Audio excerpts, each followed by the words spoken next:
Hey, ça va? Bon, vous l'avez vu sur la miniature, le titre et ainsi de suite. Je vais déjà vous poser là, histoire de m'installer. J'espère que ce sera bien filmé. Est-ce que c'est bien cadré? Je vérifie. Oui. Bon, vous connaissez mes vidéos, zéro montage, zéro préparation, sinon ça ressemble à du travail. On va parler de Stephen King, vous l'aviez deviné. Ça fait longtemps que je voulais parler de Stephen King, qui est mon artiste favori. Au-delà d'être mon auteur favori, c'est aussi mon auteur favori, logiquement. Mais je veux dire, au-delà même de l'écriture, c'est vraiment un artiste que j'admire énormément et dont la carrière, l'œuvre a été très influente pour moi, personnellement et artistiquement aussi. Moi aussi, j'écris des livres. C'est ma plus grosse influence. Je pense même que ça se voit dans certains de mes livres.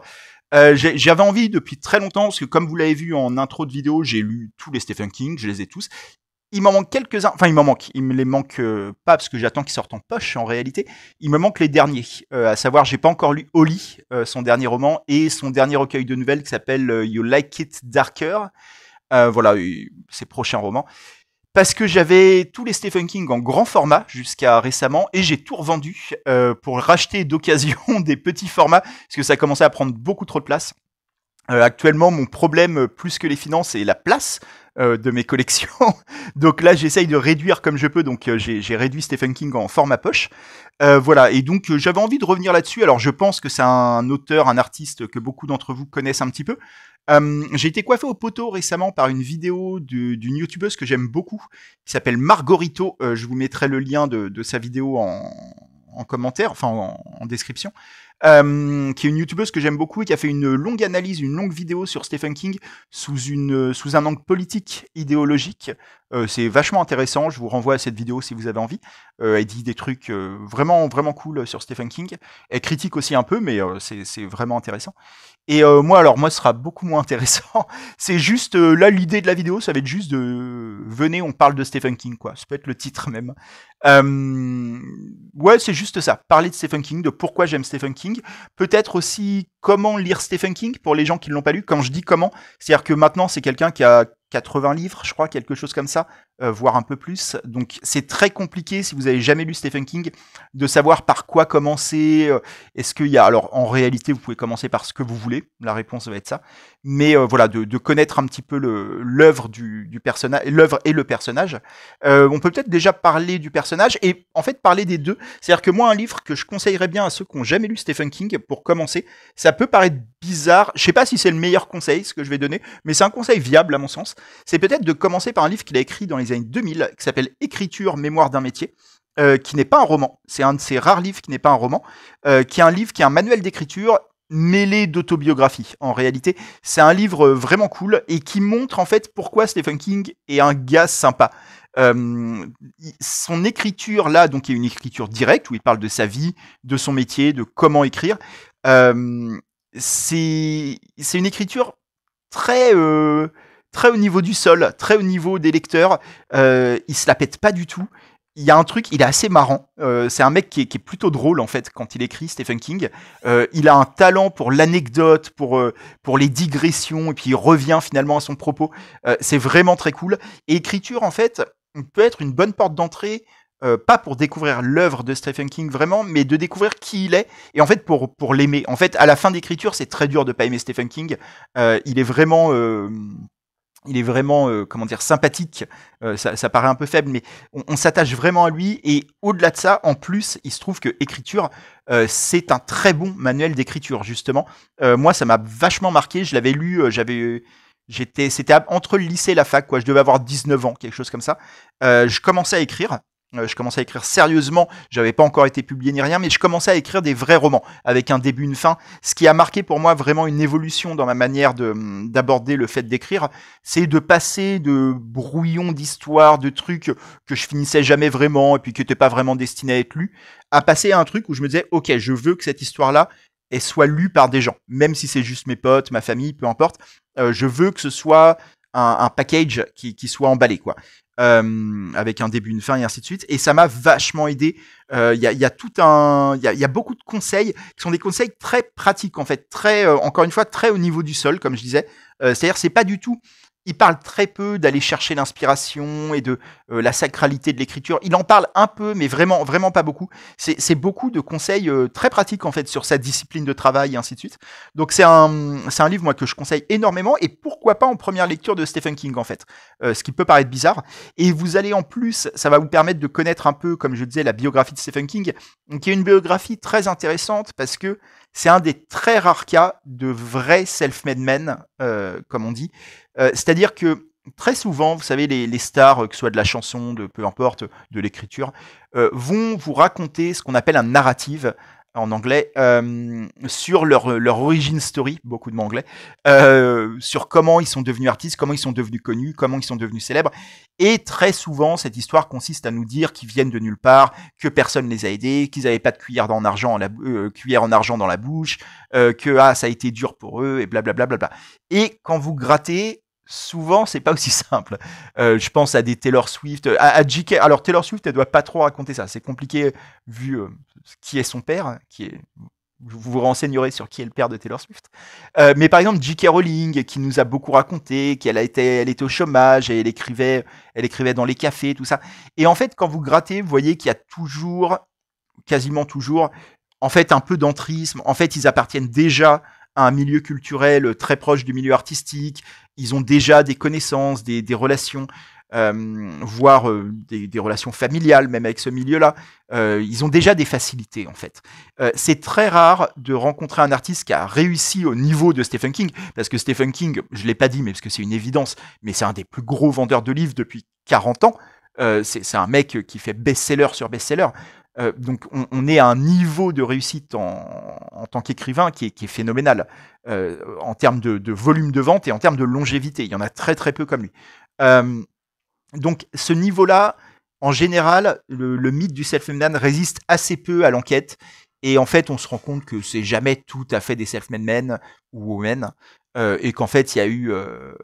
c'est pas du piston, si vous voulez, je suis pas en train de faire un complot, mais que oui, qu'il partait pas de nulle part. Stephen King, c'est ça qui est intéressant. On a beau gratter, maintenant ça fait, comme je dis, ça fait plus de 40 ans qu'il est en activité. Ça fait même 50 ans en fait. Les gens ont enquêté, connaissent la vie de Stephen King. Pour le coup, c'est un vrai prolo qui a vécu dans un trailer, dans une caravane, qui a grandi sans père, il connaît quasiment pas son père. Sa mère était à moitié folle. Il a grandi avec un frère. Il a eu des petits boulots au début. Il était prof, il a été assistant. Il a bossé dans une blanchisserie. Enfin, il a fait des petits boulots, mais qui payaient pas beaucoup et qui n'étaient pas des boulots culturellement très élevés. Même si prof aux États-Unis, c'est un peu différent. Il y a Ronnie qui gratte sa litière, vous l'entendez peut-être en arrière. Il va bientôt arrêter. Mais voilà, c'est quelqu'un qui avait personne dans sa famille qui bossait dans la littérature ou quoi. Juste, c'est un mec qui aimait les livres en fait, qui a toujours aimé la fiction, qui a toujours aimé les histoires d'horreur, qui a toujours aimé lire. Et c'est ça, depuis tout petit, il écrit en fait. Et il sait pas trop pourquoi. Il parle beaucoup de ça dans l'écriture. C'est vraiment, je vous dis, il y a vraiment un gros côté. C'est quasiment une autobiographie déguisée en manuel d'écriture en fait. Il y a un peu les deux, mais c'est beaucoup une autobiographie. Et donc ouais voilà, c'est un mec qui vient vraiment de nulle part et qui, une fois qu'il a eu le succès dès le début, en fait on peut montrer son premier livre qui à mon avis pas la meilleure porte d'entrée parce que je trouve pas que ce soit son meilleur roman du tout. Son tout premier livre c'était en 74, c'était Carrie, qui a été adapté au cinéma par Brian De Palma. Oui c'est ça. J'ai un petit doute d'un coup. Oui, mais je crois que c'est ça. Et voilà, qui est très connu, Carrie, le bal du diable, sous-titré pour le film. Le livre n'est pas sous-titré du tout. Qui est un livre sur une adolescente qui a des pouvoirs télékinésiques, voilà, et qui est la victime un peu dans son lycée, donc qui va se servir de ses pouvoirs pour se venger. Ça parle comme souvent chez Stephen King d'extrémisme religieux. C'est un thème qui revient beaucoup dans l'œuvre de Stephen King. C'est pas automatique, mais c'est un truc qui revient très régulièrement. Voilà, ça c'était son premier roman en 74 et ça a été un succès immédiat. Il en a vendu des millions. Donc il est devenu du jour au lendemain, il est passé il vit dans une caravane avec sa femme, il est prof mal payé à multimillionnaire. Donc le succès est venu très vite, ce qui a été pour quelqu'un qui n'était pas vraiment préparé à ça. Assez rapidement destructeur. Stephen King est devenu alcoolique et drogué à la cocaïne pendant des années. Ça a duré un bon moment, quasiment jusqu'aux années 90, je crois. Et il en parle aussi dans l'écriture, il parle de ça de manière décomplexée. Et d'ailleurs, depuis qu'il n'est plus alcoolique, maintenant il a réussi à se sortir de tout ça, il parle très souvent d'alcoolisme aussi. C'est quelque chose qui revient beaucoup dans ses livres. Il en parlait aussi quand il était alcoolique d'ailleurs. Mais c'est un thème, voilà, comme je pense, comme tous les gens qui ont connu une addiction, le sujet de l'addiction devient un sujet dont ils parlent souvent, parce que ça a été le combat de leur vie, quoi. Et donc voilà, Stephen King, écriture est à mon sens une porte d'entrée très valable en fait pour découvrir un peu le personnage et son œuvre. Euh, alors, on va pas parler de tous les livres. Là, j'en ai ramené plein, comme vous voyez. Est-ce que cette pile va tenir debout jusqu'à la fin de la vidéo? C'est un autre suspense. Je vous invite à rester jusqu'au bout pour le savoir. De quoi on peut parler? Alors, on peut parler du premier que j'ai lu, moi. Je l'ai découvert avec Rage, qui est un roman un peu bizarre, à plusieurs, qui est même assez spécial dans sa bibliographie. Première chose, c'est un roman, vous voyez peut-être écrit sous le nom de Richard Bachman. Dans les premières années de sa carrière, en fait, dans les années 70 et 80, Stephen King était très connu, parce que, comme je vous dis, il a eu un premier succès avec Carrie immédiat. Donc il a tout de suite été un auteur reconnu et connu, surtout connu plus que reconnu. Mais c'était pas non plus une gigastar comme ça l'est maintenant. Donc les éditeurs n'étaient pas encore giga chauds, je dis beaucoup giga, pour lui faire sortir plusieurs livres par an. Ils avaient dit un livre par an, c'est bien, faut pas non plus saturer les lectorats. Sauf que Stephen King, c'est un mec qui écrit énormément, qui n'arrête pas d'écrire. Et donc, très rapidement, il a pris un pseudo, qui est Richard Bachman, qui est la contraction, qui vient de Richard Matheson et Bachman, je sais plus ce que c'est, mais voilà, il a fusionné certains des auteurs qu'il aime. Richard Matheson est un de ses auteurs favoris. Et que dis-je? Et oui, et sous le nom de Richard Bachman, il sortait des romans en plus que son éditeur voulait pas trop qu'ils sortent, et il s'était un peu spécialisé sous le pseudo de Richard Bachman dans des romans moins axés horreur pure, comme ce qu'il faisait sous son propre nom, Stephen King. Donc les romans Richard Bachman, il y en a une dizaine, quelque chose comme ça, sont des romans soit un peu plus réalistes, soit science-fiction. Voilà, on est dans des registres un petit peu différents de ce qu'il fait sous le nom Stephen King, mais son écriture ressemble beaucoup, sa science des personnages aussi. Et donc moi j'avais commencé par ce roman-là, Rage, qui raconte l'histoire d'un ado, d'un lycéen, qui débarque dans sa classe avec un fusil, qui tue sa prof et qui prend sa classe en otage. Et en fait, tout le roman raconte la prise d'otage, et ça se met à discuter. En fait, l'occasion fait que la classe, les élèves de la classe vont se mettre à discuter et à raconter des choses sur eux. Voilà, c'est un truc très psychologique, un peu edgy, un peu ado, énervé contre le monde, contre les parents, contre la société. Il y a un côté très adolescent dans ce roman-là. Et c'est peut-être pour ça d'ailleurs justement qu'il est assez unique dans l'œuvre de Stephen King, comme je disais, parce que ce roman n'est plus trouvable. C'est la seule rareté de la bibliographie de Stephen King. Tout le reste, vous le trouvez extrêmement facilement dans n'importe quelle librairie. Il n'y a rien de très rare, même s'il y a des éditions un peu rares, mais en occasion quoi, vous trouvez tout ce que vous voulez. Rage est devenu rare et très cher. Je crois qu'en occasion, maintenant, c'est du 50 € pour le bouquin. Enfin, c'est vraiment très cher, quelle que soit l'édition, parce que il a été interdit. Enfin, il a été interdit par Stephen King. C'est Stephen King qui a demandé à ce qu'il soit retiré de la vente, suite à la tuerie de Columbine, je crois, ou une autre tuerie, mais je crois que c'était Columbine, où l'un des deux assassins de Columbine, vous vous rappelez de cette tuerie fin des années 90, deux lycéens qui avaient tué plein de gens dans leur lycée, ça a inspiré le film Elephant, de Gus Van Sant notamment, très bon film que je conseille. Et un des deux adolescents s'était dit inspiré par Rage, je crois, ou alors ils avaient retrouvé son livre dans son casier, un truc comme ça, quelque chose comme ça.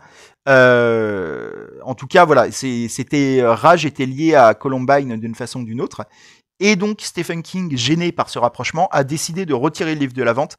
Et peut-être que lui-même se disait qu'il y avait un côté un peu puéril à ce roman-là. Moi, je l'aime bien, hein, ce roman, et puis c'est mon premier Stephen King, donc j'ai un souvenir ému. Je l'avais lu au début du lycée. Il n'était pas encore introuvable en librairie à ce moment-là, même si Columbine avait déjà eu lieu, mais bref. Je l'avais trouvé en librairie normalement. Et donc voilà, donc c'est devenu un roman assez dur à trouver, qui honnêtement ne vaut pas forcément les 50 € qu'il va coûter maintenant, mais qui est intéressant, qui est un roman intéressant, Rage. Et surtout si vous êtes ado, peut-être. Moi, ado, je l'avais adoré. À 15-16 ans, je l'avais adoré. Aujourd'hui, je trouve que, ouais, il a un côté Il a un côté edgy, comme je disais. Il se la pète un peu dans le côté rebelle, voilà. Mais pourquoi pas, c'est un roman intéressant. De quoi d'autre on peut parler? Donc dans les années 70, c'est l'émergence de Stephen King. Il est très dans le roman d'horreur. Les romans connus vont être donc Carrie, évidemment, Salem, un roman de vampire. Qu'est-ce qu'il a fait d'autre dans les années 70? Il y a eu Le Fléau. Ça doit être Jonction années 70-80, qui est une énorme saga apocalyptique, post-apocalyptique, suite à une épidémie. Voilà, quasiment toute la population mondiale est éradiquée. Et il reste quelques noyaux de civilisation. C'est le récit post-apo, voilà, qui est très bien mené, et qui est peut-être son premier, enfin qui est même sûrement son premier récit fresque, très long. C'est son roman le plus long, je crois, Le Fléau, encore aujourd'hui. Il fait plus de 1000 pages. Et avec énormément de personnages, énormément de factions, énormément de rebondissements, de péripéties, comme on dit. Et il en a fait d'autres par la suite, des romans comme ça un peu fleuve.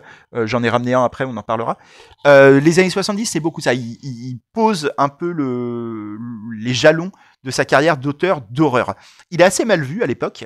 C'est un auteur qui est très lu, qui vend énormément de livres, mais que par contre l'intelligentsia, comme on dit, américaine, ne reconnaît pas du tout. Pour eux, c'est un auteur de gare, vraiment pas intéressant du tout, qui écrit de l'horreur dégueulasse, et il n'y a rien à en tirer, c'est juste du roman populaire, au sens vraiment méprisant du terme.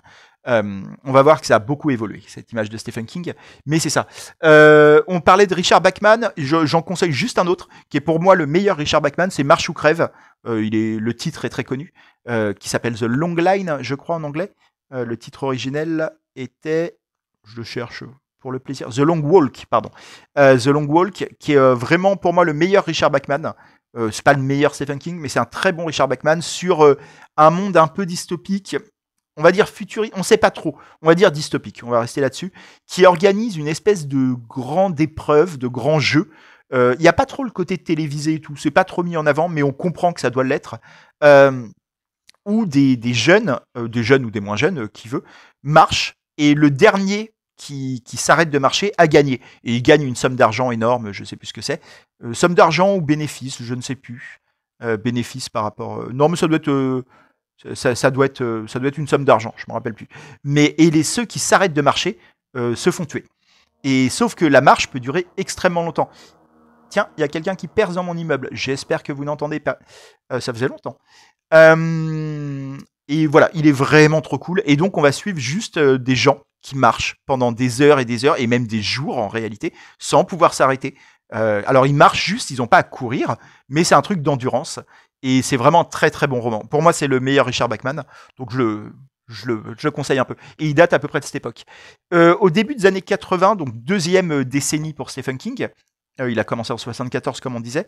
Je vérifie la date. Ouais, 81. Il a écrit un premier jet de ce qui, plus tard, pourrait presque être écriture, avec Anatomie de l'horreur, que j'ai en 2 volumes, mais c'est un seul livre. C'est juste ce format poche-là était en 2 volumes. Anatomie de l'horreur, où il revient en fait sur la culture de l'horreur, la littérature, mais aussi le cinéma, voire même les pièces radiophoniques, des choses comme ça. Et en fait, il analyse un peu l'histoire de la fiction d'horreur, tout simplement. C'est aussi pas mal une biographie, une autobiographie, parce qu'il revient sur son enfance et sur pourquoi il aime l'horreur, ce qui est une grande part de sa vie finalement, et sur son travail d'auteur d'horreur également. Donc c'est vachement intéressant, c'est un peu daté, parce que comme ça date des années 80, en plus début des années 80, la culture de l'horreur a vachement évolué. En fait, si ce livre sortait aujourd'hui, il y aurait plein de choses à rajouter, d'autres à enlever, parce que c'est plus du tout pertinent. Par exemple, l'horreur à la radio ou quoi. Aujourd'hui, en 2024, ça n'a plus vraiment de réalité. Mais c'est intéressant, et ça renvoie justement, c'est marrant.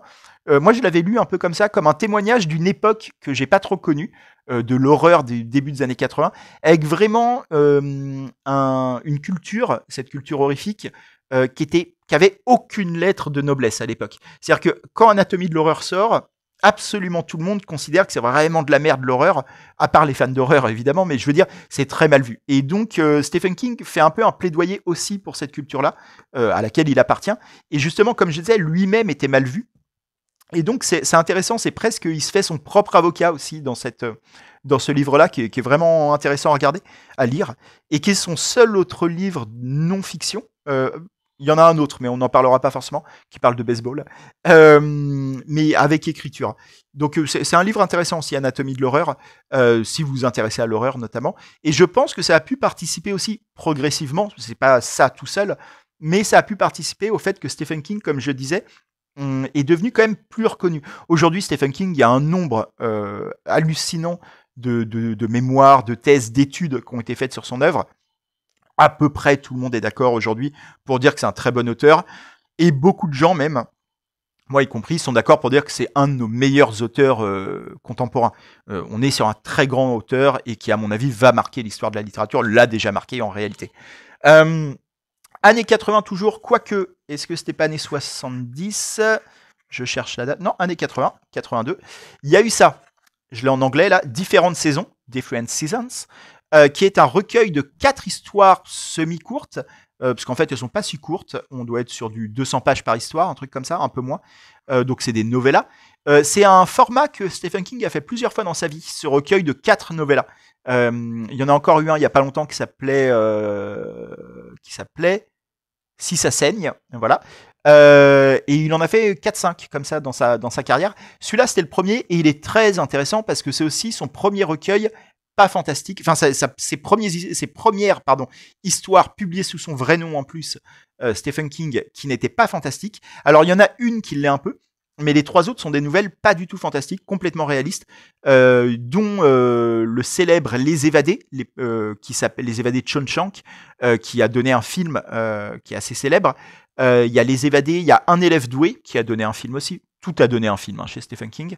Et il y a Le Corps, qui est pour beaucoup de gens un des meilleurs textes de Stephen King, qui a donné le film Stand By Me, et qui est effectivement un texte incroyable. Moi, il m'avait fait chialer quand je l'avais lu. Je l'avais lu au lycée, pareil. C'est pas un des premiers King que j'ai lu. Enfin, si, ça doit être un des premiers King que j'ai lu. En tout cas, c'est dans la foulée de Rage et de quelques autres. Il fait partie des 10 premiers que j'ai lus, on va dire. Et moi, j'avais chialé sur Le Corps. Il est incroyable. Ça raconte l'histoire de 4 ados, de jeunes ados, quasiment encore des enfants. Justement, c'est le passage entre l'enfance et l'adolescence, où qui entendent parler. En fait, ils savent qu'il y a quelqu'un qui est mort dans les bois, un autre gamin qu'ils connaissent pas, mais c'est pas un de leurs potes ou quoi, mais et ils se disent, faut qu'on voit le cadavre. Ils ont envie de voir un cadavre, une espèce d'envie morbide, de curiosité, et donc ils se mettent à partir dans les bois en exploration pour trouver le cadavre. Et c'est pas un roman d'aventure du tout. L'exploration des bois, il va pas se passer grand chose. Mais ça discute. C'est un truc émotionnel sur le passage à l'âge adulte, sur ces choses-là. C'est vraiment ultra bien écrit. Et c'est marrant, en fait, c'est un bon exemple. Moi, je vous conseille vraiment la nouvelle Le Corps. C'est un bon exemple de l'écriture de Stephen King, qui est encore une fois très sympathique. C'est un auteur, même quand il écrit de la fiction, qui est vraiment un page-turner, comme on dit. C'est-à-dire, il a un rythme dans son écriture, une tonalité, une façon de construire ses phrases, le vocabulaire qu'il utilise, tout ça, qui se met vachement à la portée du lecteur, qui le rend ultra vivant. C'est très vivant, Stephen King. Il a un sens du détail. Il adore les détails. Il part parfois dans des demi-pages entières pour nous parler d'un détail dans la maison de quelqu'un et tout. Mais c'est jamais chiant. Parce qu'en fait, les détails sont toujours bien vus. C'est toujours réaliste. On se dit, putain, je le connais ce détail en fait. Je vois très bien de quoi il parle à ce moment-là. Et les petites habitudes des gens, leur façon de parler, leur façon de bouger, tout ça, il va l'analyser et ça va lui permettre de faire de la caractérisation aussi. C'est pas juste pour remplir des pages, c'est pour rendre son histoire vivante, pour donner du corps à ce qu'il raconte. C'est trop bien comment il écrit et c'est vraiment, moi, c'est l'auteur de tout ce que j'ai lu dans ma vie, j'ai pas mal lu, c'est l'auteur le moins chiant, en fait, que je connaisse. Ça paraît bizarre dit comme ça, mais c'est un auteur, n'importe quel livre de Stephen King, même les moins bons, il y en a des pas très bons. Là, on parle des bons. Les moins bons, je vais moins en parler. Mais même les moins bons sont jamais chiants. Jamais vous vous emmerdez. Parfois, à la fin, vous vous dites bon, ça valait pas forcément le coup. Mais j'ai pas passé un mauvais moment pendant la lecture. Sur aucune ligne. Il a une vie dans son écriture qui est assez unique, qui est vraiment très particulière. Et je trouve que Le Corps, dans le recueil Différentes saisons, est un très bon exemple de ça. Mais en fait, n'importe quel livre de Stephen King est un très bon exemple de ça. De quoi on peut parler après ? Alors après, c'est n'importe quoi. On peut parler de ça qui a commencé dans les années 80 aussi, qui est un truc très connu de Stephen King, qui s'appelle La Tour Sombre. Vous le voyez là, énorme pavé. Ça, c'est que le tome 7. Il y en a donc 7, il y en a même 8 en réalité. Il en a rajouté un après. C'est une saga de fantasy multidimensionnelle. C'est assez compliqué à expliquer. Je vais pas rentrer dans les détails parce que comme je vous dis, c'est une saga de plus de 3000 pages, je crois. Donc on va rester sur la réserve, on va pas trop analyser le truc, mais c'est une œuvre titanesque qu'il a tenue pendant une vingtaine d'années, ce qu'il a écrit sur les années 80-90, quoi, en gros, La Tour Sombre, qui a démarré avec un roman assez court, le premier, et qui aurait presque pu rester seul, à quelques détails près. Mais Stephen King a décidé d'en faire une saga gigantesque avec des personnages dans tous les sens. Comme je vous dis, c'est un truc multidimensionnel et c'est un truc qui instaure aussi quelque chose qui est très propre à l'écriture très propre, qui a beaucoup été reproduit ensuite, mais qui à la base est un élément clé de l'écriture de Stephen King, c'est qu'en fait la plupart de ses romans, si ce n'est tous, sont liés entre eux. Quand je dis sont liés entre eux, c'est pas des suites les uns des autres, à quelques exceptions près, mais c'est qu'en fait vous allez retrouver des personnages secondaires, des lieux, des mentions, des personnages qui vont parler d'un truc qui s'est passé dans un autre roman, comme d'une espèce d'information un peu secondaire qui les intéresse pas. En fait, tous ces romans se passent dans le même univers. Et c'est La Tour Sombre, c'est la saga de La Tour Sombre, qui va lier le tout c'est dur sans rentrer dans les détails, mais La Tour Sombre parle du fait que l'univers est un empilement de couches de différentes dimensions qui varient les unes par rapport aux autres de très peu, mais il y a quelques variations, et en fait, ça permet de dire que tous les univers décrits par Stephen King, même ceux, il y a certains de ses romans où il se passe des choses comme Le Fléau, par exemple, où il y a une apocalypse, très clairement, bon, ben ça peut pas se passer dans le même univers que, j'en sais rien, que Carrie, par exemple, où il n'y a pas d'apocalypse. Donc, La Tour Sombre, cette idée d'empilement de dimensions, permet de quand même lier tout parce qu'il y a une dimension centrale, un hub, qui permet de passer d'un plan à l'autre. C'est cette dimension-là qu'on va suivre principalement dans La Tour Sombre. Je vous passe plein d'autres détails, mais c'est vraiment très très résumé ce que je racontais. Et voilà, et donc ça mélange, c'est une saga très bizarre qui mélange fantasy, western. Il y a la figure du cow-boy qui est très importante dans La Tour Sombre, ça peut paraître étonnant. Et notre monde, il y a beaucoup de phases qui se passent dans notre monde aussi. Voilà, donc c'est une saga moi sur laquelle j'ai pas mal de réserves. Je trouve que comme elle est très longue, en fait il y a des phases très distinctes dans La Tour Sombre et il y a des tomes entiers que j'ai trouvé pas terribles. Je trouve qu'en plus Stephen King, surtout quand il va donner dans la fantasy, il a fait plusieurs livres de fantasy, pas que La Tour Sombre. Je le trouve pas d'un très bon goût. En fait, je pense qu'il a pas une très bonne culture de la fantasy. Enfin, pas une très bonne culture. Si, en fait, je peux pas dire ça, parce que dans Anatomie de l'horreur et tout, il parle pas mal de fantasy. Mais je pense que c'est moins son truc, tout simplement, que l'horreur ou que la science-fiction même. Mais, et donc, ça fait qu'il va faire des trucs, finalement, qui paraissent un peu clichés pour quelqu'un qui a beaucoup consommé de fantasy. Un peu déjà vu, un peu banal. Mais en même temps, il y a aussi d'autres trucs qui sont complètement de La Tour Sombre, qui sont très originaux. Donc c'est un mélange de qualité, La Tour Sombre, sur la longueur de la saga, qui rend cette saga justement un peu. J'ai du mal à vous la conseiller. Si vous êtes fan de Stephen King, lisez-la. Mais c'est un tellement gros morceau. En fait, j'ai du mal à vous dire d'aller lire 3000 pages pour un truc qui est pas parfait. Loin de là. J'adore la fin. La fin était très polémique. La fin de ce tome 7, qui est le dernier. Après, il en a fait un autre, mais qui se passe avant, en fait. La fin, moi, je l'adore. Il y a plein de fans qui la détestent. Je la trouve trop bien, moi, cette fin. Je vous dis absolument pas ce que ça raconte, mais j'aime beaucoup, beaucoup la fin. Et je trouve qu'elle a un sens, que c'est pas une facilité. Stephen King a été beaucoup critiqué pour ses fins. Beaucoup de gens disent que c'est quelqu'un qui ne sait pas terminer les histoires. Je suis pas forcément d'accord. Ça dépend des romans. Il y a des fins de romans un peu décevantes, mais je trouve qu'il y en a plein où la fin est très bien. Donc, je peux pas dire genre il est nul en fin. C'est pas vrai. Ça dépend juste des romans, tout simplement. La Tour Sombre, moi j'aime beaucoup la fin. Voilà.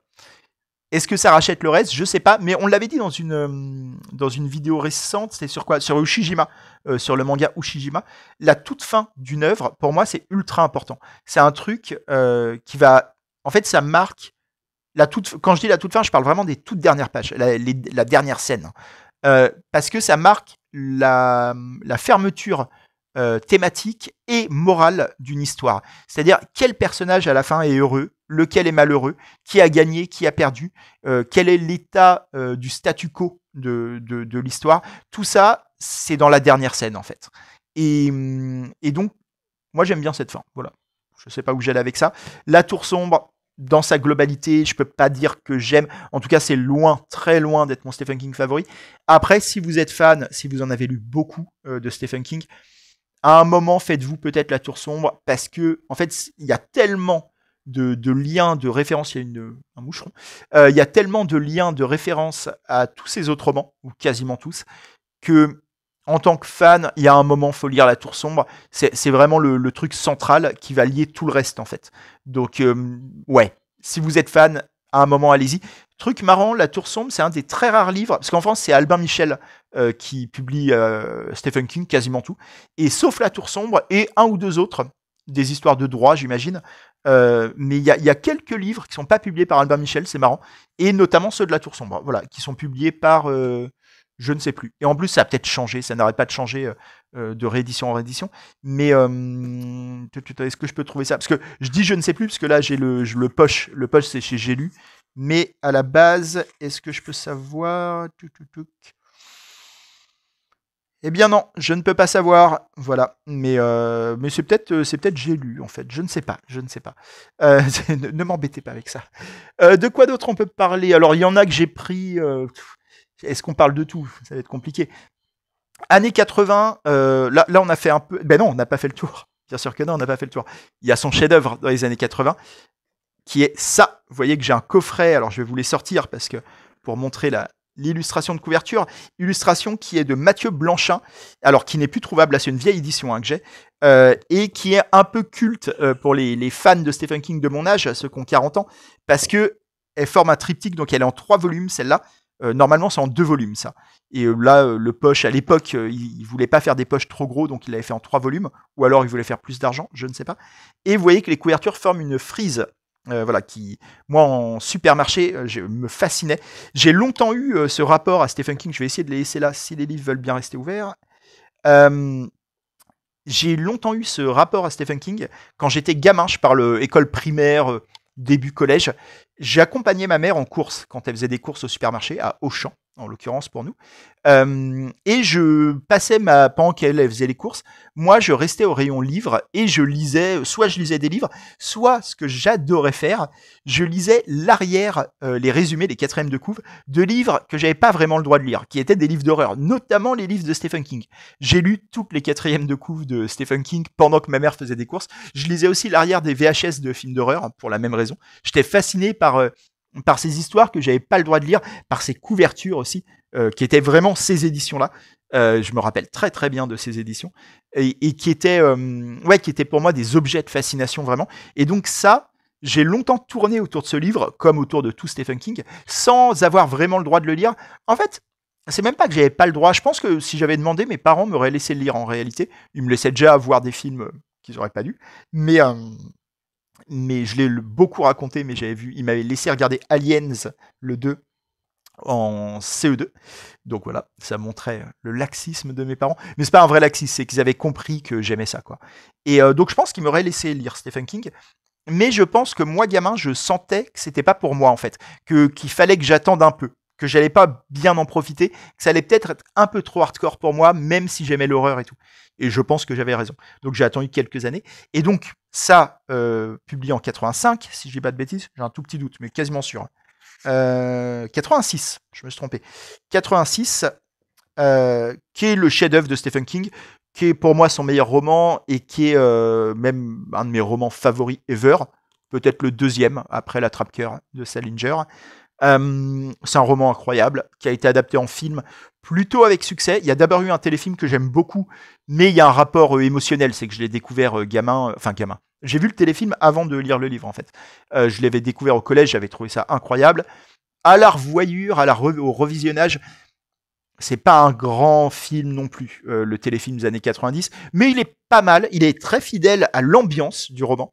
Plutôt qu'à l'histoire, il passe plein de trucs, hein, mais en même temps, le roman fait 1500 pages. Mais 1500 pages, non, il fait un peu moins, mais il est pas loin des 1000 pages, hein, je pense. Et le téléfilm passe plein de trucs sous silence, évacue énormément de choses. Il va très vite. En fait, quand on le revoit avec des yeux d'adulte, ça enchaîne. Hein, putain, ça va très très vite, alors qu'il dure quand même 3 heures.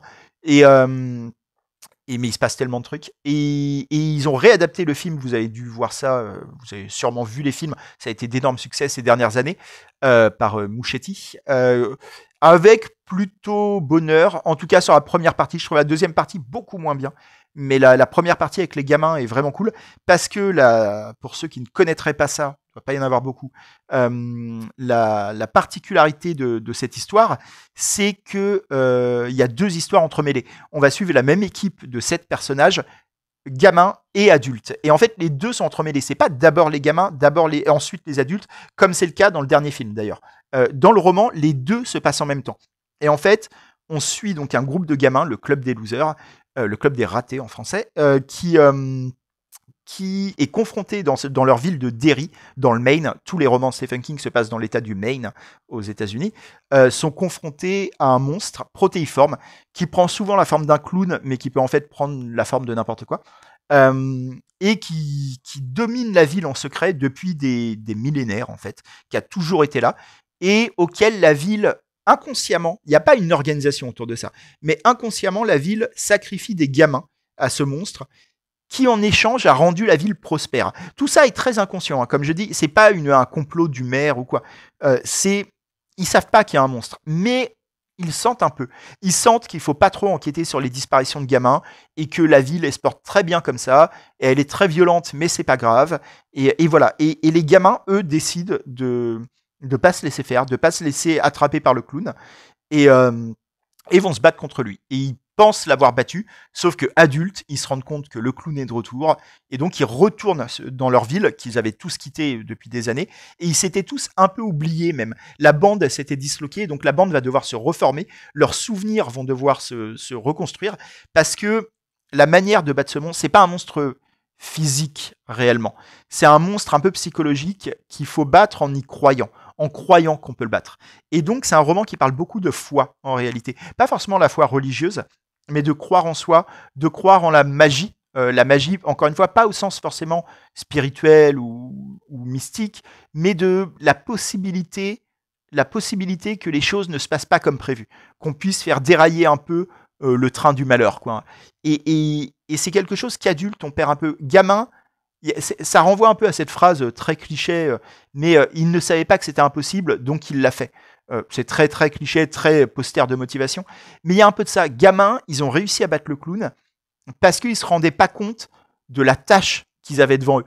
Adultes, ils se disent mais jamais on va pouvoir battre une créature aussi bizarre, aussi paranormale. Enfin, ils y croient beaucoup moins. Les adultes sont en fait l'équipe des personnages une fois adultes sont beaucoup moins armés contre cette créature qu'ils ne l'étaient enfants. Euh, Ça parle un peu de tout ça, mais ça parle aussi d'enfance, de la fin de l'enfance. Ça parle des années 50, des années 80. Ça parle du fait de grandir, du fait d'oublier. Ça parle beaucoup d'oubli, de ce qu'on perd en grandissant. On perd toujours quelque chose. Et ça parle de tout ça, ça en parle avec une maestria incroyable. Il est en feu. Il est incroyablement en feu sur ce roman-là. C'est un chef-d'œuvre absolu. D'ailleurs, c'est marrant, lui-même en parle finalement pas tant que ça de ce roman-là. Quand il revient sur sa carrière, c'est pas le roman dont il va le plus parler.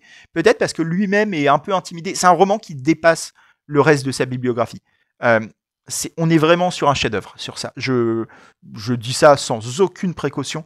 C'est un chef-d'œuvre de la littérature. C'est un très grand roman du XXe siècle. Très grand roman. Il y en a d'autres qui sont extrêmement bons dans la bibliographie de Stephen King, mais aucun n'arrive à l'importance qu'a ce livre sur ce que ça raconte des États-Unis. Il y a aussi un côté contre-histoire des États-Unis, parce que ça va raconter les faces sombres. Ça parle beaucoup de racisme, de discrimination, de violence, le rapport aux États-Unis.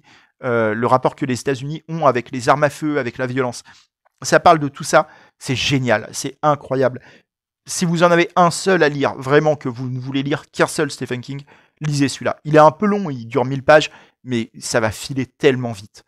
C'est tellement un grand livre. Et même si vous avez vu les films, si vous avez vu les films que vous vous dites ouais, je vais peut-être plutôt lire un livre que j'ai pas déjà vu, lisez quand même ça. Les films ne lui rendent pas justice vraiment. Ils sont pas mal, mais c'est pas du tout au niveau de ce qu'il y a dans les livres. Les livres, c'est un monde entier qu'il y a dans cette histoire. C'est un grand, grand roman. Faut absolument lire ça. Euh, on peut lui reprocher des trucs aujourd'hui, 30 ans après, 40 ans après, 40 ans après. On peut lui reprocher, voilà, notamment il n'y a qu'un seul personnage féminin sur une bande de 7, donc il y a le petit côté la fille du groupe. Voilà, il y a des trucs un peu comme ça qui peuvent un peu faire grincer des dents aujourd'hui, mais franchement, le roman est incroyable. Il est en termes de ce qu'il raconte, de quoi il parle, de c'est un truc. Enfin, moi, c'est un très grand livre. C'est un très très grand livre. Euh, si vous l'avez lu, n'hésitez pas à commenter. Il y a peu de gens qui aiment pas ça. Parmi les fans de Stephen King, tout le monde est à peu près d'accord. Genre, c'est son chef-d'œuvre. C'est le moment où il a atteint un sommet qu'il a plus jamais atteint par la suite, mais en même temps, c'est impossible. Là, c'est l'Everest, en fait, ce qu'il a fait. C'est un grand, grand morceau de littérature moderne, en fait, ça. Voilà, je pense que vous avez compris, j'aime bien. De quoi on peut encore parler? J'ai aucune idée de depuis combien de temps ça filme. Peut-être que la vidéo va durer 1 milliard d'années. Années 90, c'est pas forcément la meilleure décennie pour King, je trouve. J'ai pas retenu beaucoup de livres des années 90. J'ai retenu, on va en parler très très vite, Cœur perdu en Atlantide, qui est un livre que j'aime beaucoup, qui a alors c'est pas un recueil de nouvelles, en fait c'est plusieurs histoires de différentes longueurs, mais qui ont tout un point commun, à savoir un personnage secondaire, qui est jamais l'héroïne d'aucune des nouvelles, qui est une fille, mais qu'on va voir à différentes étapes de sa vie via le prisme de personnes autour d'elle. Voilà, c'est une histoire très touchante. J'aime beaucoup moi ce livre-là. C'est un livre qui est rarement cité, j'ai l'impression, dans les recommandations de King. Moi, je l'aime beaucoup. Voilà, je voulais juste le citer parce que je l'aime bien, tout simplement. Voilà. Il y a eu un film avec Anthony Hopkins, mais qui n'adapte que la première histoire, en fait. Là, il y en a 5, hein, des histoires, je crois. 5 ou 4 ou 5. Mais en tout cas, il y en a pas mal. Ça parle pas mal de la guerre du Vietnam aussi. Voilà, un thème que King n'a pas abordé plus que ça, mais là qui est traité est plutôt bien, j'ai l'impression. C'est pas le thème que je connais le plus, mais... et j'ai ramené celui-là. Alors celui-là, c'est peut-être même année 2000 en réalité. Je vérifie. 2001. On est à la jonction. Parce c'est le plus mauvais des King. Donc il s'appelle Territoire, je crois que c'est Black House en anglais. Si je vais retrouver ça, qui est lui aussi pas édité par Albin Michel, mais par Gallimard, je crois, ou par Robert Laffont, pardon. Ouais, Black House en anglais, qui est la suite d'un autre roman de Stephen King qui s'appelait Talisman, qui était paru dans les années 80, justement, lui, qui était un roman de fantasy aussi, assez proche de La Tour Sombre, voilà, sur lequel je suis pas revenu, mais c'est pas grave. Et ça, c'est la suite. Longtemps après, le personnage de Talisman, qui était un gamin, est devenu un adulte dans celui-là. Et c'est un roman Talisman et Territoire, le 2, qui a été coécrit par Stephen King et Peter Straub. Peter Straub, autre auteur très connu de la littérature d'horreur, moins connu que Stephen King, mais très connu quand même. Ils avaient collaboré sur Talisman. Talisman, c'est un roman que beaucoup de gens adorent. Moi, je l'aime bien, mais c'est pas un de mes King favoris, mais je l'aime bien. Et par contre, celui-là, il est horrible. Il est horrible. Encore une fois, comme tous les Kings, ça se lit plutôt bien en réalité, mais il est vraiment pas bien. Et surtout, en fait, c'est au début des années 2000, fin 90-2000, King était tombé là-dedans. C'est que beaucoup de ses romans, pas tous, mais beaucoup, à ce moment-là, pendant quelques années, étaient liés très fortement à la Tour Sombre, à ça. Je sais pas s'ils sont ils sont dans le bon sens pour que vous lisiez les tranches. Beaucoup de ces romans étaient liés à la Tour Sombre, beaucoup trop même. C'est-à-dire que celui-là, si vous n'avez pas lu la Tour Sombre à côté, vous n'allez pas tout comprendre. Genre, en vrai, c'est un roman de la Tour Sombre, hein, quasiment celui-là. Et il y en a 2-3 autres comme ça, où franchement, faut mieux avoir lu la Tour Sombre. Et je trouve ça un peu malhonnête de la part de King. Un peu trompeur et un peu, en plus, d'autant plus sur un roman coécrit. C'est-à-dire que Peter Straub, je sais pas ce qu'il fout dans cette galère, quoi, où il va servir à King à faire grossir sa saga en cours, qui n'était pas encore terminée à ce moment-là, qui était sur le point de se terminer, mais qui n'était pas encore terminée. Et ouais, il y a un côté un peu malhonnête, je trouve, parce que l'histoire, elle est pas complète, là. Si vous lisez ça, il y a des trous béants dans l'intrigue, dans les personnages, dans ce qu'on vous raconte. Il y a des moments où on se retrouve dans le monde de la Tour Sombre, mais on le connaît pas, ce monde-là, dans ce roman-là, en fait. Donc on comprend pas de quoi il parle vraiment. C'est vraiment pas un très bon roman. Voilà, je voulais juste le signaler pour ça. Comme je dis, les années 90, il y a du bon, il y a du mauvais à chaque période hein, pour King, mais c'est pas la décennie que je préfère pour lui. Les années 80, elles étaient vraiment très bonnes. Années 70, c'est ses débuts, il y a rien de si marquant que ça. Années 80, ça défonce. Années 90, il retombe un peu. Il est un peu dans un truc. Voilà, c'est le moment où il est très à la mode. Il est vraiment sur toutes les tables des libraires tout le temps. Mais il a pris un rythme de croisière où il n'y a pas de livre qui se détache vraiment, je trouve, dans sa bibliographie à ce moment-là. Ça va revenir dans les années 2000, justement, années 2000-2010, avec notamment, j'en ai pris quelques-uns, là, dans les années 2000, le démarrage a pu être un peu lent, sur 2000, justement, mais depuis 2010, je le trouve, de nouveau, c'est un deuxième âge d'or. On est à un niveau des années 80. Là, en fait, c'est même cool, parce que Stephen King, c'est quelqu'un qui est vieux aujourd'hui, en fait. C'est un auteur qui, je pense qu'on va connaître son décès dans les années à venir, en fait. Alors, il est en bonne santé, a priori, mais c'est quelqu'un qui a beaucoup fumé, qui a pris de la drogue, qui a été alcoolique, donc il a un petit passif, et qui surtout a un certain âge, en fait. Donc, ouais, je pense que son décès est plus trop lointain, même si je l'espère le plus lointain possible. Et c'est cool de voir que maintenant, là, en ce moment, en fait, c'est une très bonne période pour lui. Les romans qui sortent depuis quelques années sont vachement bien, ultra intéressants, il s'est vachement renouvelé. Il y a eu ce roman-là, moi, que j'ai beaucoup, beaucoup aimé, et qui est un de ses grands romans. Moi, il est dans mon sûrement top 5 de Stephen King, qui est 22-11-63, ou 11-22-63 en américain. Ils inversent le mois et le jour, qui est une histoire de voyage dans le temps d'un mec qui peut retourner à l'époque. En fait, c'est un voyage dans le temps assez original parce que c'est un passage temporel dans notre monde qui permet de retourner toujours au même point temporel qui est en 58 ou quelque chose comme ça, vers la fin des années 50. Et si on reprend le passage dans l'autre sens, on revient dans notre monde au moment où on l'a quitté, le temps ne s'est pas écoulé. Et par contre, si on reprend le passage, on revient encore au même point, à 11h le matin de tel jour en 58. C'est pas exactement ça, mais vous avez compris l'idée. Par contre, quand on est dans le passé, on peut y rester autant de temps qu'on veut. Donc, l'idée, c'est, il veut annuler en fait l'enjeu. La date, c'est la date de l'assassinat de Kennedy. Et il veut empêcher l'assassinat de Kennedy parce que il pense, enfin, un de ses potes pense plutôt que c'est à cause de ça que l'Amérique va mal. Et sauf que lui, il arrive en 58 ou quelque chose comme ça. L'assassinat, il est en 63.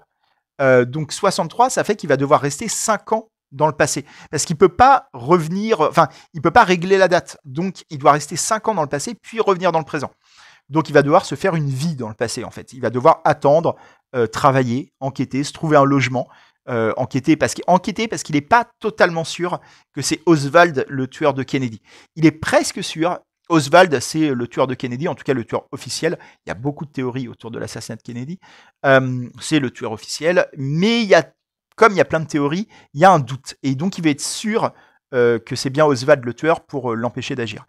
Et voilà, donc il va travailler, il va rencontrer des gens, il va tomber amoureux dans le passé. Voilà, c'est pas mal une histoire d'amour, en fait, 11-22-63. Pas que, mais c'est pas mal une histoire d'amour, ouais. Et le mécanisme du voyage dans le temps fonctionne très bien. C'est un très grand roman, pareil, qui vous met les larmes à la fin. Ouais, il y a vraiment un côté roman d'amour. Hein. Il est très sur l'interpersonnel dans ce roman-là. Et sur, encore une fois, il aime beaucoup parler d'autres époques, revenir dans le passé. Je pense qu'il se fait nostalgique aussi d'époques qu'il a connues. Donc il reparle un peu finalement de son enfance en faisant ça. Donc c'est un très très bon roman, 11-22-63, 22-11-63. Il est extrêmement bien. Dans les années 2010, il a aussi fait ça. Qui est, je crois que c'est 2010, je vérifie, 2014 pour le premier, Monsieur Mercedes, Mister Mercedes, qui est le premier tome d'une trilogie. Trilogie de romans policiers, cette fois, alors avec quand même un petit ingrédient fantastique, mais où on va suivre un détective privé, Bill Hodges, et son assistante Holly, qui est devenue un personnage récurrent des romans de King depuis 10 ans. C'est marrant, même à quel point. Donc, un personnage de fille, elle est autiste, et elle est très scientifique, elle fait des recherches très sur Internet, un peu geekos, et elle aide Bill Hodge dans ses enquêtes, voilà. Et donc c'est une trilogie intéressante parce qu'en fait il avait jamais fait de roman avec vraiment les codes du polar. Là c'est vraiment un polar quoi. Et les suites aussi. La 2 oui, la 3 un peu moins. La 3, on est plus dans le paranormal pour le coup. Mais ouais, non, c'est intéressant de le voir explorer ce terrain-là aussi tard dans sa carrière. Et de le voir aussi explorer le fait du personnage récurrent, qui était un truc qu'il avait très peu fait. Alors, comme je vous ai dit, il y a eu 2-3 suites, et il y a eu sa saga de la Tour Sombre aussi, évidemment, mais qui est une saga, qui est vraiment... Là, Holly, c'est devenu un perso récurrent qui va de roman en roman. C'est-à-dire qu'elle est dans des romans où il n'y a pas son nom sur la couverture. Le dernier, il y a son nom, il s'appelle Holly. Mais jusque-là, elle était déjà apparue, je crois, dans 5 romans, si je dis pas... Ouais, c'est ça. Donc là, elle en est à 6 romans où elle est dedans. Et donc c'est intéressant de l'avoir passé comme ça d'un roman à l'autre. C'est un truc que plein d'auteurs font, mais Stephen King l'avait pas fait jusque-là. Donc il se renouvelle aussi là-dessus. C'est un roman très politique, Mister Mercedes, comme beaucoup de choses que Stephen King a faites. Ça commence par un truc symboliquement très très évident, sur un mec qui est au volant d'une Mercedes, donc voiture de riche, et qui roule sur la foule de demandeurs d'emploi dans un centre d'emploi, enfin de recherche d'emploi, et il tue plein de gens. Donc il y a vraiment ce symbole d'une voiture de riche tuant des pauvres. Voilà. Stephen King est un mec très à gauche, enfin très à gauche pour un Américain. Faut prendre ça avec des pincettes. En tout cas, il est très anti-Trump, il est très vocal. La vidéo est publiée un jour où Trump vient d'être réélu. On s'y attendait un petit peu, moi je le sentais venir en tout cas. Mais bon, très mauvaise nouvelle pour tout le monde, à mon sens, et au sens de King, qui est vraiment très anti-Trump. Et il l'est vocalement, c'est-à-dire dans tous ses romans des années 2010-2020, il fait pas du tout secret de ça, et il en parle beaucoup de Trump. Je vous renvoie à la vidéo dont je parlais au tout début, de Margarito, qui parle beaucoup plus que je ne le fais de l'aspect politique chez King. Et en tout cas, Mister Mercedes, voilà, commence par une scène très symbolique de son positionnement politique. Peut-être du fait, comme je disais au début, que King vient d'un milieu prolétaire, à la base d'un milieu même pauvre.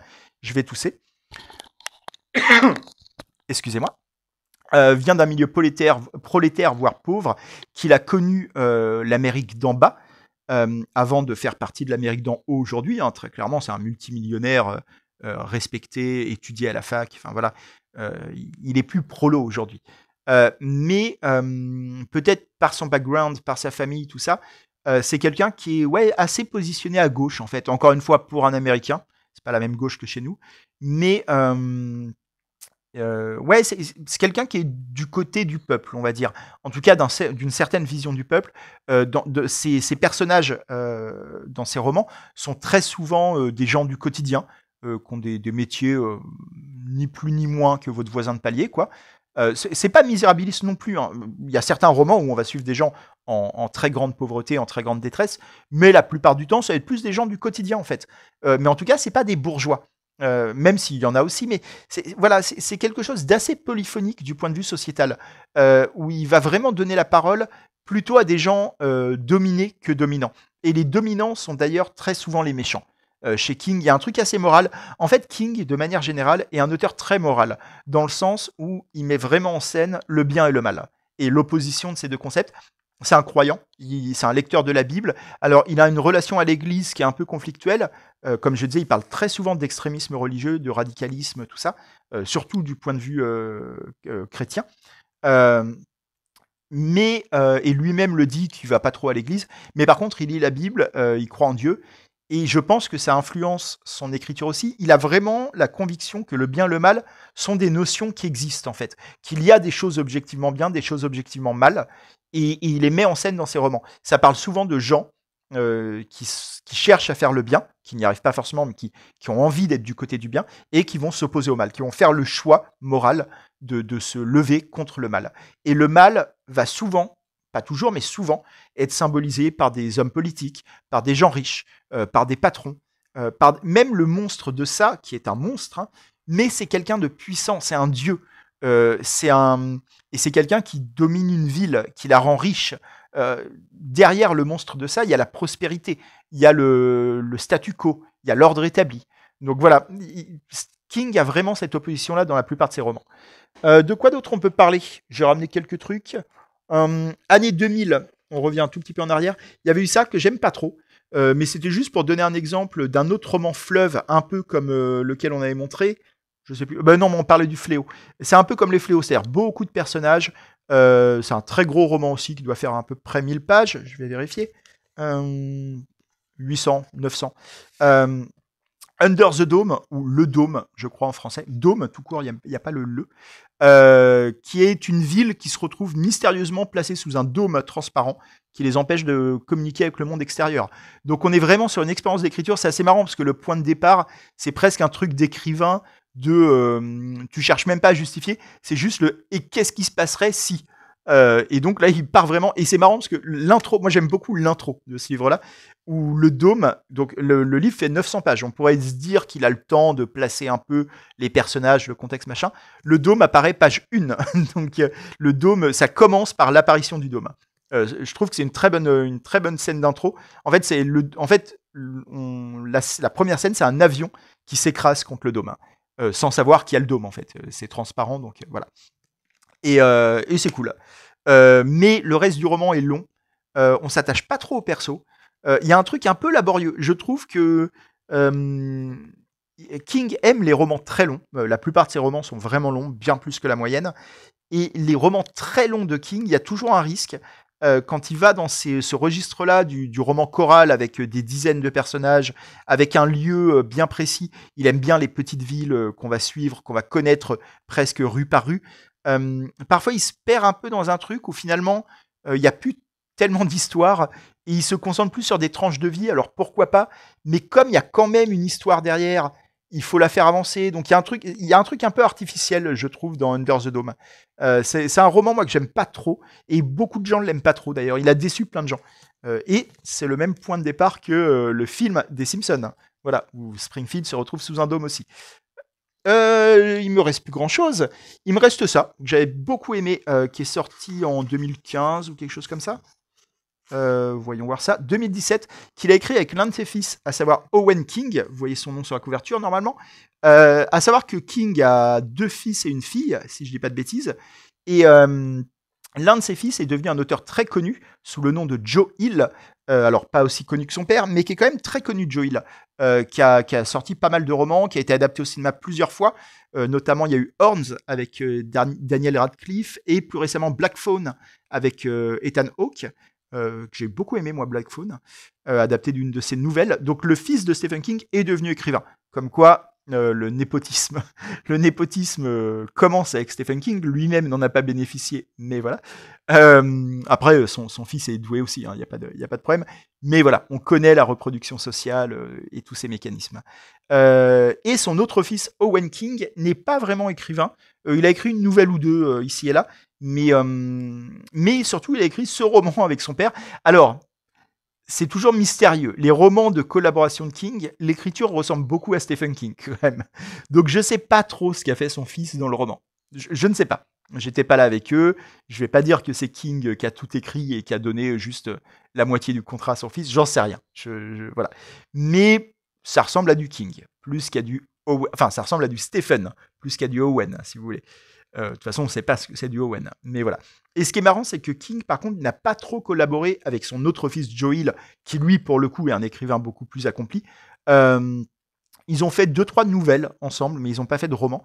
Ça, c'est donc la collaboration avec Owen, l'autre fils, vous essayez de suivre, qui s'appelle Sleeping Beauties, qui est encore un roman très long, et encore un roman qui se passe dans une ville, centré sur cette région-là du monde, et avec plein de personnages. Donc on est encore comme Under the Dome sur un roman choral, mais celui-là est beaucoup plus réussi.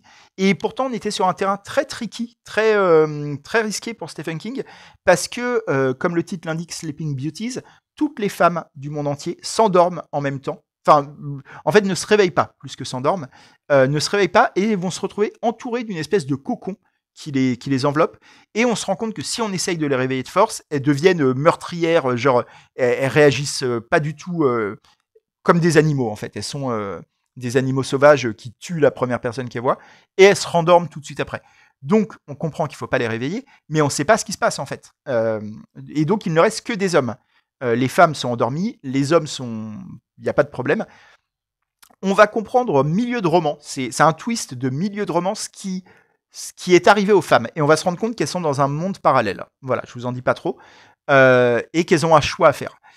Mais donc, en gros, ça parle de guerre des sexes, parce que les hommes vont très vite s'organiser en factions plus ou moins agressive pour savoir quoi faire des femmes, comment gérer le problème, qui doit diriger, qui doit voilà, comment faire face à ça. En fait, la situation va dégénérer extrêmement rapidement. Avec des complications en plus qui vont se mettre, c'est que la petite ville qu'on va suivre a une prison pour femmes, hein, qui devient très dure à gérer. Toutes les femmes, en plus, ne s'endorment pas au même moment. C'est-à-dire qu'il y en a qui vont tenter de résister, qui vont prendre café sur café. Il y a des personnages qui vont tenir plusieurs jours sans dormir. Parce qu'elles savent qu'au moment où elles dorment, elles se réveilleront plus. C'est ça la règle, entre guillemets. Donc c'est un terrain très compliqué parce que on va sur le traitement des femmes et même de la cause féministe, parce qu'en fait c'est de ça dont parle le livre. Ça parle vraiment du patriarcat, tout simplement. C'est 100% le sujet du livre, c'est le patriarcat. Pour tout vous dire, la personne qui est la cause de cette épidémie est une femme qui s'appelle Ève. Voilà. Et c'est un sujet compliqué, notamment pour deux hommes. Enfin compliqué, c'est-à-dire que c'est compliqué à aborder sans faire de faux pas. Et moi, je trouve qu'ils s'en sont très bien sortis.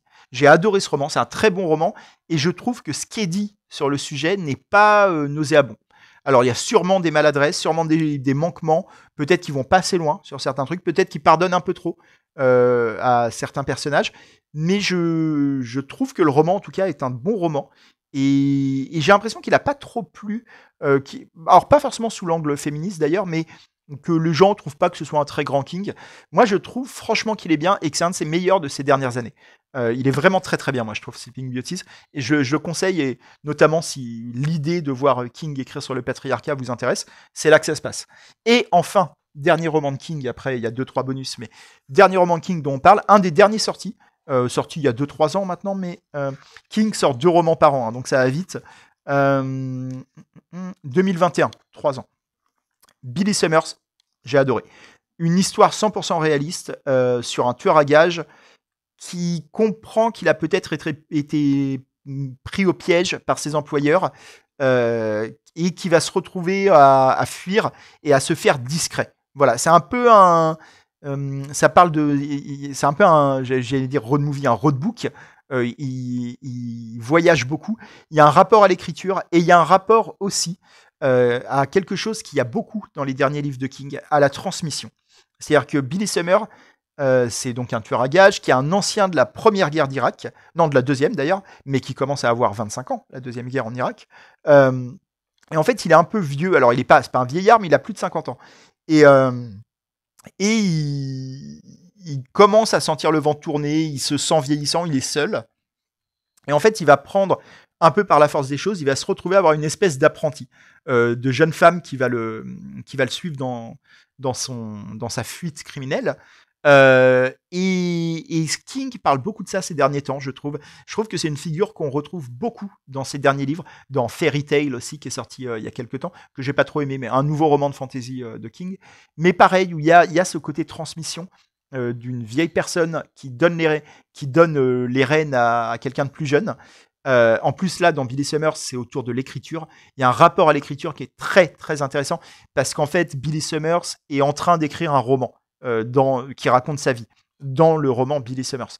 Donc, il y a une mise en abîme, et je peux pas vous raconter la fin, parce qu'elle est vraiment, en termes d'écriture, elle est assez King fait un truc assez prodigieux sur les derniers chapitres, que je peux pas vous raconter. C'est le moment où le roman que Billy Summers écrit rejoint ce que nous, on est en train de lire. Il a brossé toute sa vie, et il rejoint le moment où on en est, et ça fait qu'on se retrouve avec 2 versions des choses. La vraie version que nous, on lit, et la version que Billy raconte. Et c'est même plus compliqué que ça, mais je vous laisse le suspense. C'est vraiment très bien. Très, très grand roman. Un des meilleurs King, je pense sincèrement. Je pense que c'est un des meilleurs King. Et il date d'il y a 3 ans. Donc c'est vraiment cool de se dire que ce mec, qui a je sais plus quel âge, doit pas être loin des 80, si je dis pas de bêtises, que ce mec est toujours en forme, en fait, créativement. Il est toujours capable de sortir des trucs qui sont plus ou moins des chefs-d'œuvre. Je trouve ça assez ouf, assez admirable, et ça fait que c'est toujours ultra valable de dire King aujourd'hui. C'est pas un mec passé. Et qui vraiment, Margarito, la vidéo dont je parlais, en parle aussi. Il évolue beaucoup, en fait. On sent dans certains de ses romans qu'il essaye de s'intéresser aux thématiques actuelles, qui vit pas dans le passé, alors même s'il aime bien revenir aux années 50 et tout de temps en temps. il essaye de vraiment comprendre le monde d'aujourd'hui, de pas faire le boomer en fait, tout simplement. Et c'est assez admirable en fait pour un mec de son âge, de son succès, qui a sa carrière, de pas se dire bon vas-y j'ai fait mes preuves, j'ai plus besoin de m'intéresser trop à ce qui se passe, je peux juste faire mes délires à moi et puis voilà. Non, je crois qu'il s'intéresse vraiment à ce qui se passe autour de lui, au monde, à l'actualité, et ça se sent dans ses romans quoi. Et je trouve ça vraiment trop cool. Voilà. Je vous ai ramené quelques petits trucs, je sais pas si on en parle vite fait. Là, c'est un livre en anglais qui recense les trucs les plus rares de King, c'est-à-dire les nouvelles qui ont été publiées dans des magazines mais qui n'ont jamais été mises dans des recueils, des éditions augmentées de certains livres qui sont introuvables. Voilà, c'est un truc un peu pour collectionneurs, mais c'est rigolo. Comme on parle beaucoup de collections sur la chaîne, je vous l'ai montré. Stephen King de A à Z, qui n'est plus du tout d'actualité parce que ça date de 98, donc de A à Z pour les 30 premières années, 25 premières années, mais qui était un chouette livre, un peu somme sur le travail de Stephen King, son univers, qui revenait sur les figures qu'on croise beaucoup chez Stephen King, le personnage d'ouvrier, le personnage d'écrivain, les thématiques sur l'alcool, sur la religion, toutes ces choses-là. Qui est un livre très très chouette, très beau au niveau iconographie, au niveau illustration. Je sais pas trop les pages que je montre, mais voilà. Qui est un livre centré sur les adaptations de King en film. Comme je dis, il y en a eu énormément. Quasiment tout King a été adapté, même des nouvelles qui à la base font 5 pages se sont transformées en film, en long métrage. Donc c'est assez. Vous avez tous vu des films de King. Je ne sais pas si vous avez tous lu des livres de King, mais vu des films de King, je pense. Quasiment. Donc ça, c'est un livre assez cool qui s'appelle D'après une histoire de Stephen King et qui revient vraiment sur l'aspect ciné de Stephen King. C'est par Mathieu Rostac et François Co. J'aime beaucoup ce livre et je le trouve très agréable à parcourir. C'est pas un livre qu'on lit comme un roman, c'est un truc, on va lire un article ou deux. Et dernier truc, comme on parle de BD d'habitude, une BD de Stephen King qui s'appelle Creepshow, enfin de Stephen King au scénario et de Bernie Wrightson au dessin. Je vais vous montrer un peu les dessins qui sont cool. Et qui est une BD adaptée d'un film de Romero qui était écrit par King aussi, qui est une anthologie de 3 ou 4, je sais plus, courtes histoires d'horreur, scénarisée par King, mise en scène par Romero, et derrière, mise en BD par Bernie Wrightson, qui est un dessinateur spécialiste de l'horreur notamment, et qui rend un peu hommage aux comics des années 30, des années 40, 50. Je mets 3 décennies parce que je suis plus sûr de quelle décennie était l'âge d'or de ces comics-là. Peut-être même années 60. J'ai un petit doute. Mais des comics d'horreur de ces époques-là, qui étaient...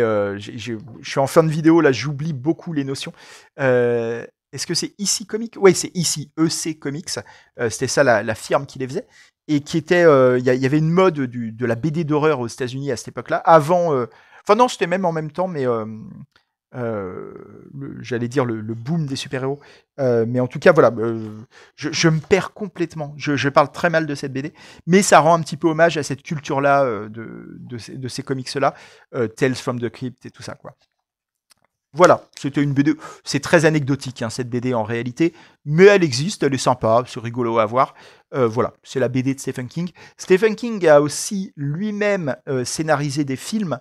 Il y a des films adaptés de Stephen King, il y en a des dizaines, mais il y a 2-3 films scénarisés par Stephen King qui sont en général mauvais. Il y a un film réalisé par Stephen King qui s'appelle Overkill. Je crois que c'est Overkill, avec des camions hantés. On va dire que c'est Overkill. Je crois que je me trompe sur le titre. Mais disons que c'est Overkill, qui est un très mauvais film, qui est un nanar complet, qui est connu pour ça. King lui-même s'amuse de ce film-là aujourd'hui et dit que c'est pour ça qu'il refera jamais de film. Mais voilà, il a complètement échoué à réaliser un film, mais c'est rigolo à voir. Et il a scénarisé d'autres films, notamment un téléfilm qui s'appelle Rose Red, une histoire de maison hantée pas très bonne, pas très intéressante. Le film est assez mauvais, mais voilà, il a fait 2-3 trucs comme ça. Et voilà. Est-ce que j'ai dit ce que je voulais dire sur King? Peut-être, peut-être pas. L'idée, c'était vraiment d'en parler. Il y a aucune trame dans ce que je fais. Là, de toute façon, je pense que vous avez quasiment tous décroché. Mais il y avait aucun objectif à cette vidéo, aucune trame, aucun plan. J'avais juste envie de revenir sur un mec qui est mon artiste favori, comme je disais, mon auteur favori, à qui je dois beaucoup. Je pense que sans lui, sans notamment le premier livre dont on a parlé, qui est bien sûr en bas de la pile, c'est maintenant qu'elle s'effondre. Non. Écriture.